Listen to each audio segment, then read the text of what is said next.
My son stood in the doorway with both arms stretched across the frame and told me, "Dad, you can't come into that room while my wife's family is here." I stood frozen for a moment, staring at my own son blocking my own doorway. Then I turned, walked back to my car, and had my lawyer on the phone before the engine even turned over. My name is David Halverson. I'm 63, and I spent 31 years overseeing maintenance and compliance at the Portland Municipal Water Authority, meaning my entire career was built around making sure nobody in this city turned on a tap and got a nasty surprise. Funny enough, I never saw the surprise coming in my own home. I retired 2 years back with a solid pension, a fully paid-off house on Selwood Avenue, and exactly one hobby: getting under my wife's skin. Before I get into what happened next, drop a comment telling me where you're watching from. I'd genuinely like to know. Carol and I have been married for 38 years. We tied the knot when she was 23 and I was 25, in her mother's backyard in Milwaukee, complete with a card table of deviled eggs and my uncle butchering an accordion tune.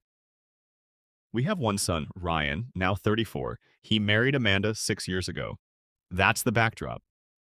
Here's how everything unraveled. Carol is the type who remembers every birthday, even the mail carriers, and she once reduced a grown man to tears at the DMV, not by raising her voice, but by asking a single, calm, pointed question. She spent 26 years as an elementary school office secretary, and nothing gets past her. Gary Winslow has been my closest friend for 24 years.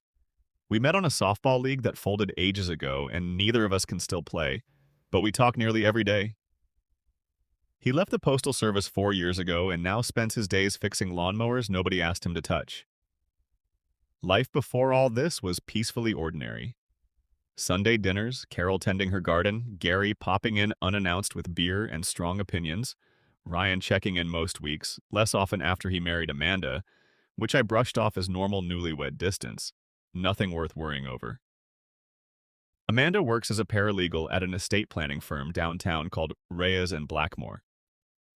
She's 32, sharp-minded, organized, the sort who color codes her calendar. When she and Ryan got married, I had no complaints about her. She was courteous at dinners, asked thoughtful questions, and always remembered Carol takes her coffee with 2 sugars.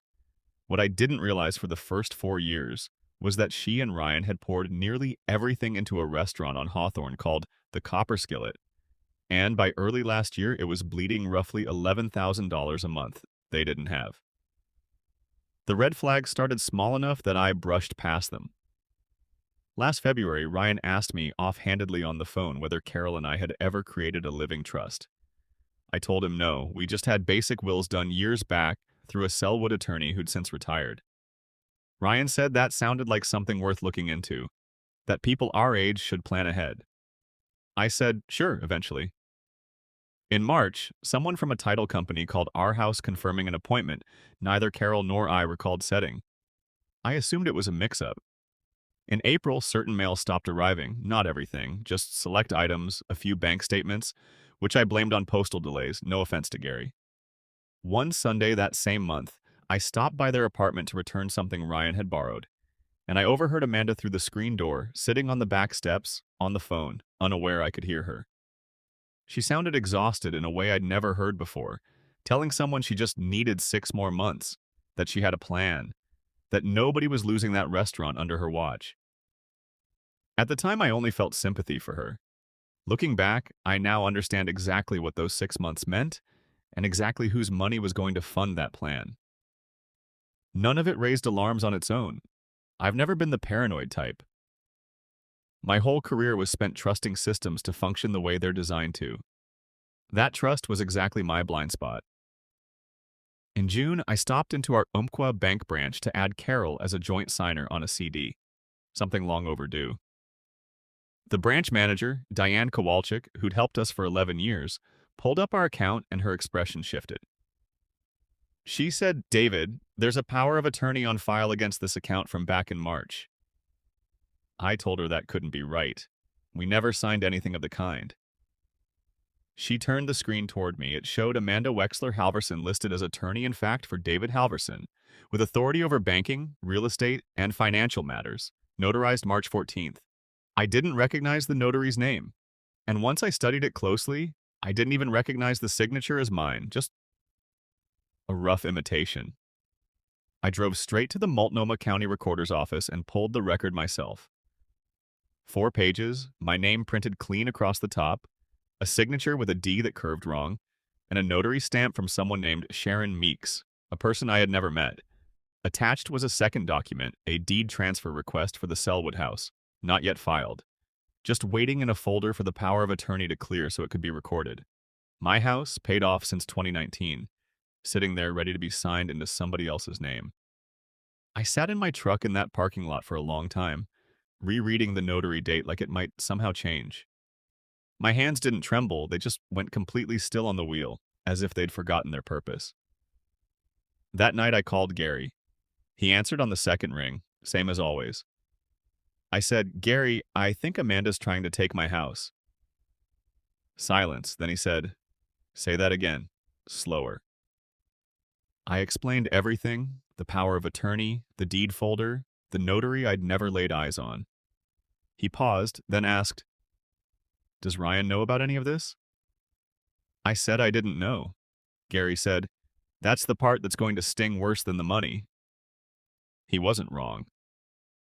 The next morning, I called Rebecca Voss, an estate litigation attorney Diane had recommended, known for being a nightmare to face in court. Rebecca is 51, blunt, and has a laugh like a car alarm she deploys maybe twice a meeting, always catching you off guard. I handed her the county filings. She scanned them once, set them down, and said, "David, this notary stamp is fabricated. There's no Sharon Meeks registered as a notary anywhere in Oregon. Someone manufactured this from scratch." Rebecca mapped out her plan step by step. First, file an emergency revocation of the power of attorney with the county IE, which she estimated would take about 10 days and freeze any pending transfer. Second, subpoena records from Reyes and Blackmore to trace the notary template and check if it matched software used at the firm. Third, prepare a civil complaint for fraud and forgery. Fourth, file a state bar referral since Amanda's paralegal certification through the Oregon State Bar came with strict ethics rules covering exactly this kind of conduct. Rebecca said we'd hold off on a criminal referral until the paper trail was airtight, since prosecutors need evidence, not just accusations. She instructed me not to say a word to Ryan or Amanda until she gave the green light. I asked how long that would take. She said 6 weeks, give or take. And David, I need you to lay low for 6 weeks. No confrontations. Just live your life.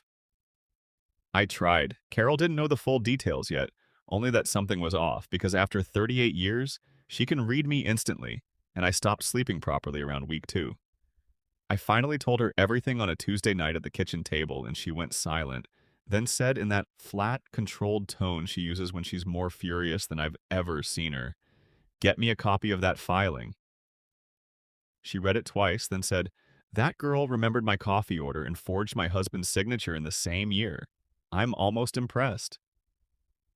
6 weeks later, on a Saturday in the third week of July, Ryan and Amanda hosted a family dinner with Amanda's parents visiting from Salem.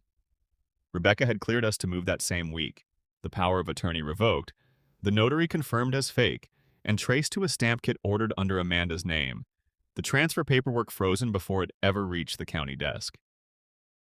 I drove over that evening to talk to Ryan privately before her family sat down to eat because whatever was coming, I wanted my son to hear it from me directly. Ryan met me at the door, and I saw it in his face before he even spoke, the clenched jaw, his eyes avoiding mine. He blocked the doorway with both arms. "Dad," he said, "you can't come into that room while my wife's family is here."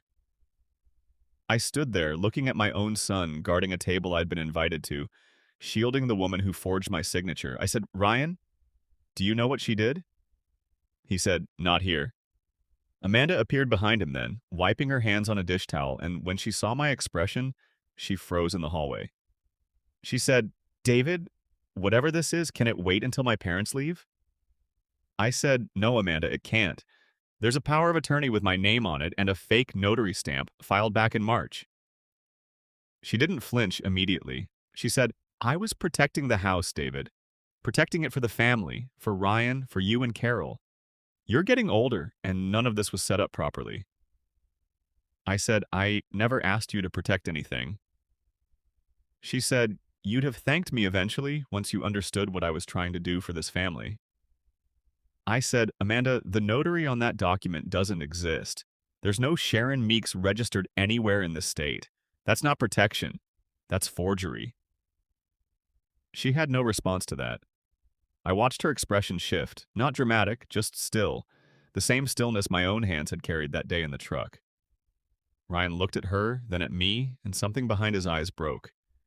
Not shock exactly, more like watching a bridge he'd already suspected was rotten finally collapse. He said, "It thought, that's not what happened. She was just trying to help us plan ahead." I said, Ryan, my signature was forged. There's no version of helping that includes forging someone's signature. He had no answer either. I turned, walked to my car, and called Rebecca before the engine even started. If this happened in your family, if you discovered someone this close had done this to you, what would you do? Everything that followed moved through Rebecca's office, not a courtroom shouting match.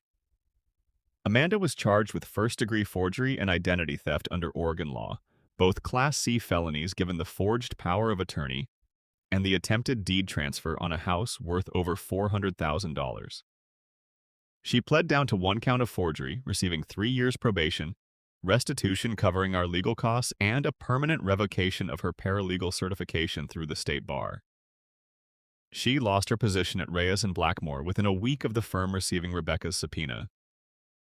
The copper skillet shut down for good in October, the debt that started this whole mess finally catching up regardless. Ryan moved out of their apartment in September. He and Amanda separated, not divorced yet but living apart, and he's been renting near Milwaukee since. He calls now every week, sometimes twice. It isn't fixed. Rebecca warned me some things take longer to mend than any court filing allows, and she's right.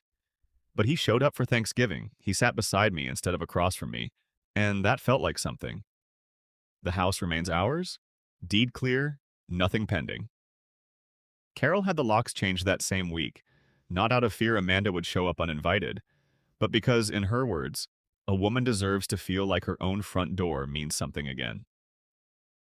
It's a Sunday evening now, 6 months later, and Carol is in the kitchen locked in battle with a recipe that has personally offended her. Gary is out on our back porch pretending to fix a lawnmower that runs just fine, just for an excuse to sit here.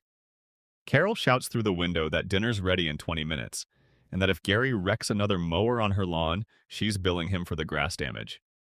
Gary shouts back that he'll take it under advisement. I sit down beside him, and for a while, neither of us says a word. And that's all right, because some evenings don't need filling. San Lico.